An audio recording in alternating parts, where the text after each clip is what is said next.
Hey everybody, ronarray here, and my 3.27 league start went pretty great with my Cyclone Slayer build. I progressed pretty fast, got the stones, and went up to farm tier 17s as well. So in this video, I wanted to do a quick update showcasing what kind of setup I'm using for tier 17 farming and what I can recommend you to do to face issues that build could have in some particular situations. Let's go, and I will be able to explain what and how you should use if you're playing Cyclone. Feel free to subscribe if you enjoy such quick updates, and let's go. Now, let's talk about the changes that I made and what kind of items I'm currently using. So, first off, I'm still using the same war stuff perfectly. If you have something around like 900 physical DPS together with Creed, you should be absolutely fine.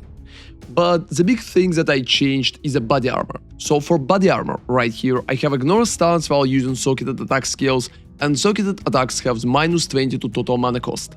That leads to my Cyclone literally costing no mana at all. That way I can cast Cyclone even if there's like cannot regenerate in the map or even cannot leech, so it's heavily recommended.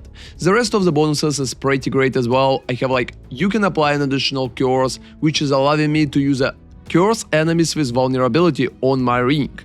And attacks have 1.8% to critical strike chance, which is just pretty nice. And another important part of that armor, that I try to get it with as high armor as possible, so I have around 2000 right here, together with 10% of physical damage from hits taken as chaos. It could be taken as anything, 10% of physical taken as fire, lightning or cold, and chaos is working too, especially if you're still capped on chaos resistance. But if you're taking it physical taken as chaos, make sure that your resistance for chaos is capped. So I think that body armor going to work for me for at least some time before I can theoretically replace it to even better option with like multiple 10% physical from hits taken as fire and additionally like 8% of physical damage reduction. So I'm still using the same gloves, nothing changed there. I think those are pretty great. We have attack speed, a lot of damage while leeching, accuracy, life and armor. I think that's all what we need. But a very important part that I have 15% chance to impale enemies on hit with attacks here. And that way I can get very high percent, about 90% of Impale Chance without using Impale support. That way I can run Infuse channeling support instead of Impale and get like more damage out of it. So talking about it, how we are even reaching such high Impale Chance. First off, we are using passives in the tree for Impale, so like passives here for Brutal Skewering and passives here for Harpooner.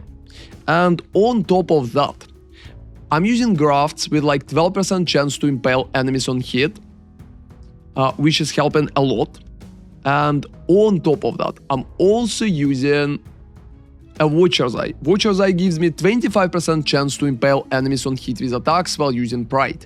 Impales you inflict last 2 additional hits while using Pride too. That Watcher's Eye is pretty great because that's helping us to literally maximize the Impale Chance. 25 is coming from Watcher's Eye, 12 coming from Allgraft, and 15 coming from the gloves. When 40 coming from the tree, all of that together should give us about 90% chance to impale without using impale support, which is absolutely great at the moment. That way, as a support, you should just run like melee physical, time out, brutality, infuse channeling, pulverize, and shockwave, which right now would be probably the best support overall. So I also added a cluster duel for the build, so like Fuse, Fight, Overlord and Smite the Weak. We're mostly using it for Overlord because it's giving us 45 for 6 seconds. And that way we can completely drop 45 from the tree, so like we don't need Mastery here anymore, and we can just go for Overlord together for Fuse Fight. And on top of it, also Versatile Combatant is going to help a lot with block, and I added a lot of block tattoos at the moment. Block tattoos could be a little expensive, they could be like 60 to 100 chaoses at the moment, but try to get them because they're going to improve your situation a lot. So my block is right now in the hideout 53%, and when I'm hitting enemies, because I have Serpent Stance, it's adding 5 block attack damage, which is literally moved like 10% of block spell damage. And in the end, my spell damage block is 63% according to Path of Building. which is pretty great. So it also gives like recover life and energy shot when you're blocking, which is awesome. And I recommend to take increased maximum life per red socket on equipped stuff too, because it's going to boost your survivability.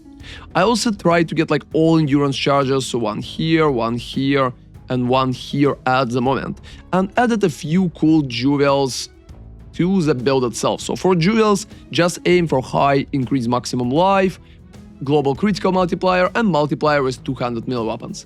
Perfectly, you can get even one more damage instead, but I think it's enough just with double multipliers at the moment. So for the rings, for one, I got like curse enemies with vulnerability, together with life and some resistances, and the second just stays the same, it's mostly resistances and increased damage.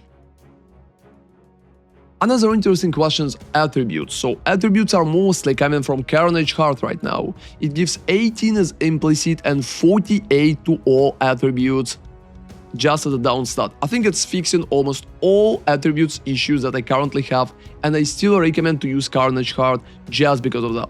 Same goes for Abyssus, Izamith Borgonet, it gives 24 to all attributes, which is absolutely awesome. And in the current situation, I don't really need Runic Concussion that much, and I can drop it completely out of the build if I would like, however I'm still using it at the moment. So the belt stayed the same, I just have global physical, damage and resistances here. I probably will replace it for Stygian or maybe Mage Blood in the future. And that's where the build currently at. It's also important to maintain both intelligence and STR so we can get all the items up. And for the tree, there's also another cool thing that I think should work. If you have the budget, you can invest into Forbidden Flame and Forbidden Flash for more than skill. It will give you 87% of block chance, which is going to feel absolutely amazing in the maps. Those jewels are jumping in price, like they're being something in between 40 to probably 50 divines at the moment, but they could be less expensive or more expensive because not too many people are playing Slayer. However, those definitely worth the investment, and I heavily recommend you to get those too, because they're going to be very good for the build and improve our overall situation. I also wanted to give a few cool tips for people who could struggle with survivability. Right now, Cyclone feeling absolutely amazing at maps, but big hits could damage you a lot. So investing heavily into the block should help you at the moment to survive better. So getting like Runic Concussions, getting like your tattoos for Valaka Shieldbearer, and in the end getting like Forbidden Flame and Flash should help you significantly with your survivability.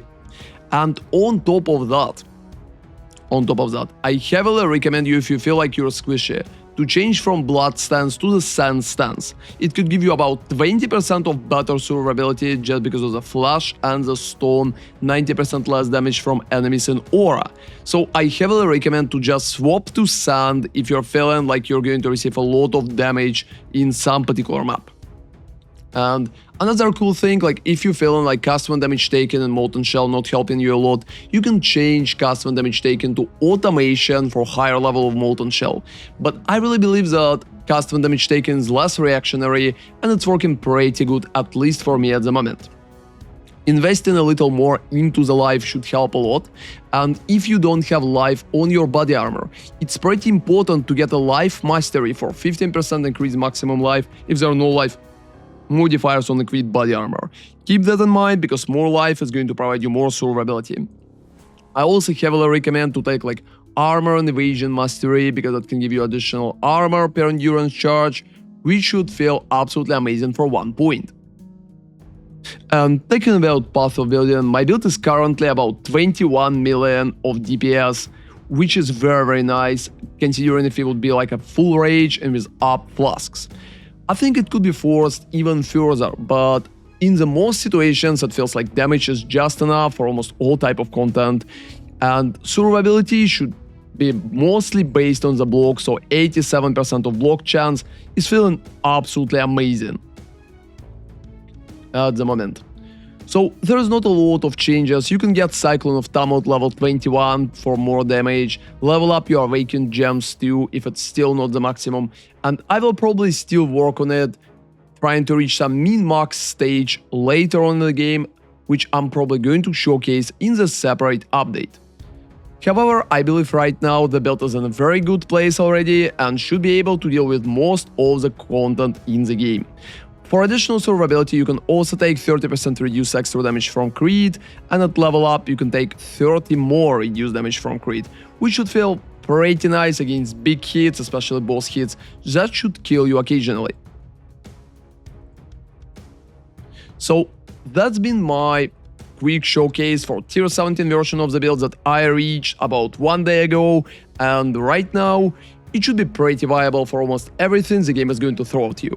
Let me know in the comments how it's going for you, and thank you very much for watching. See you next time, and ronarray out.